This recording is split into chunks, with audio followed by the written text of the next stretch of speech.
Good morning. You're listening to FloorDaily.net, and I'm Kemp Harr. This morning, my guest is Dave Meberg, the CEO with Consolidated Flooring. Dave, how you doing? I'm doing great, Kemp. Good to be with you this morning. We were together this past weekend at Amelia Island. Most people know Consolidated Flooring, headquartered in New York City, a family-run business, and you actually rank as one of the top 5 Starnet members in annual revenue with 2 locations, New York and Chicago. We'll get back to your business in a minute. I want to cover some news, though, real quick. At the meeting, I think you were surprised you won the grand prize at the Starnet Design Awards. Tell us real quick about that. Yeah, Kemp, we love the Starnet Design Awards. We take great pride in our submissions. We were thrilled that one of our projects, the CIBC headquarter project that took place here in New York City, won the corporate category, advanced to the next stage, and then won the grand prize awards. It was a great win for our team, and I'm real proud of the work they did. Yeah, and another news item for you personally, you were reelected to the board. You serve as treasurer, and there were a couple other people brought onto the board. Yeah, Dan Tilley from Bonnets joined the board, as well as Kevin Jones from Jones Schlater. 2 great additions to our board. We had a couple members cycling off due to term limits. I'm thrilled to be reelected. Looking forward to a great term, 3-year term serving with those 2.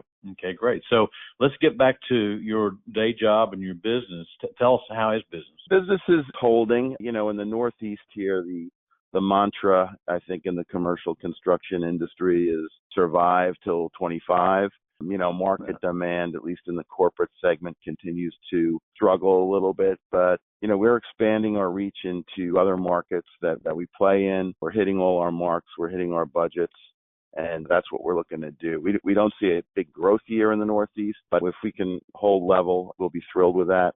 In the Midwest, you know, we're more concentrated on the education segment, and the demand there has been booming. So we're seeing some great performance in the Midwest and looking forward to some real success there this year. Yeah, little did you know when you diversified into Chicago, just to remind our listeners, you bought the assets of Vortex. You have Randy Rich there running the day-to-day on that, and that operation actually has performed, you know, a little better than the headquarter location, right? As far as growth over the last few years and recovery coming out of COVID, I would say yes, their market has rebounded faster than the New York location. We closed that sale in November of 2019, and little did we know that, you know, just 3-4 months later, we would virtually be shut down in the New York City market. So actually that acquisition, what I thought might be a financial strain on the business during COVID, ended up being great assistance because they did not shut down, whereas New York shut down. You know, their market, I guess maybe because they're more focused in education and New York is more focused on corporate,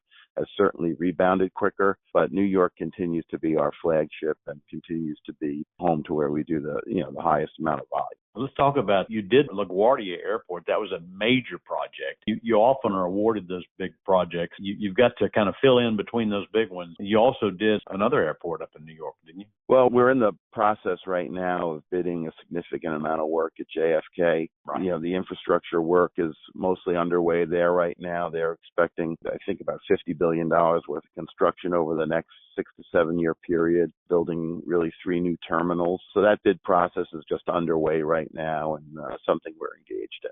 So I understand that you're diversifying even further now and opening some branches. Tell us a little bit more about that.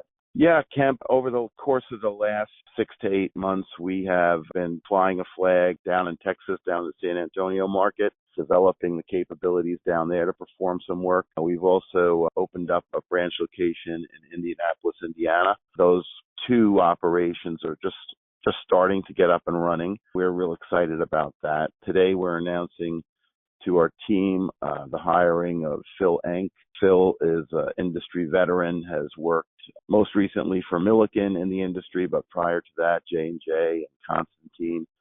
Phil's a real pro. He's known to be a sales leader, and we're looking forward to his efforts in developing business opportunities and very effective sales forces in our Midwest markets now that'll encompass Indiana, Chicago, of course, and down into Texas. need to mention, so that name may sound familiar, but he's the brother of Doug Inc., who worked with Shaw, right? Yep, I guess Doug is Phil's brother, yeah, or Phil is Doug's brother. I guess it depends who you ask. And Phil has worked for a long time with Randy out in the Midwest. They've known each other for many years. One of the first meetings I took after we brought on the Chicago operation was with Phil to talk about how we might further develop our business relationship in the Midwest.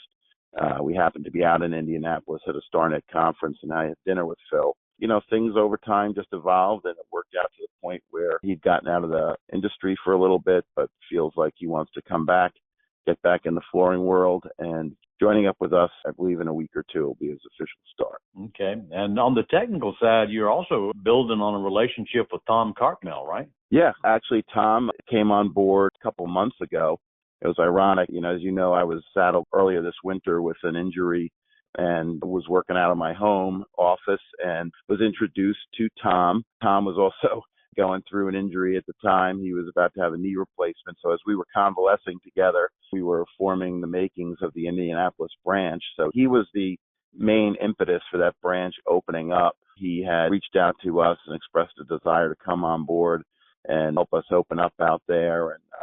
And it's been great. So we feel we're going to have a great team. You know, Tom is out there right now putting all the pieces in place, and he'll get this thing going. And Phil will be assisting on the business development side and helping us in that market as well as the two others I mentioned. And then I should also mention that we're also announcing to our team internally today the hiring of a gentleman by the name of Mike Sandus. Mike is a resident of Palm City, Florida. Mike and I have been good friends for many years. Mike was with J&J for quite a stint. He worked as a regional vice president in the New York market. Then he moved over to Interface. He worked as an RVP at Interface in New York and then transferred down to the Southeast. And Mike is also going to be joining Consolidated to help with our business development efforts down in the Southeast. So we're thrilled with that. We don't have any bricks and mortar down there yet, but Mike is going to come on board and help us develop more business opportunities down in Florida where they're experiencing a significant amount of growth. All right, Dave. Well, you've got a lot to talk about. Congratulations on all this expansion and growth and the infrastructure you're putting in. Should mention that Consolidated Flooring, which changed their name recently from Consolidated Carpet, is an 80-year-old family business. And you were telling me you want to build the infrastructure to take it to 100, right? Yeah, that's the goal, Kemp. You know, years ago, I was lucky enough to be invited to Mannington's 100th anniversary celebration in Philadelphia. You know, I got to see great accomplishment of the Campbell family and the amount of pride that they took in their family ownership for 100 years. We're at a point right now in our 81st year that we can look forward to 100. We can plan for 100, and that's where we're going. Since I've been stewarding the company, I've been a fan of incremental and manageable growth. I think the changes that we're making today are setting us up for that for the next 20 years. My mission going forward, while I'm still at the helm for maybe a few more years here, is to just set the company up financially that it can survive till its 100th anniversary and let the next generation leadership start stepping forward and running a strong and successful company. Okay, Dave. It was good to catch up with you. Again, been talking to Dave Meburg, the CEO with Consolidated Flooring, and you've been listening to Kemp Harr and FloorDaily.net.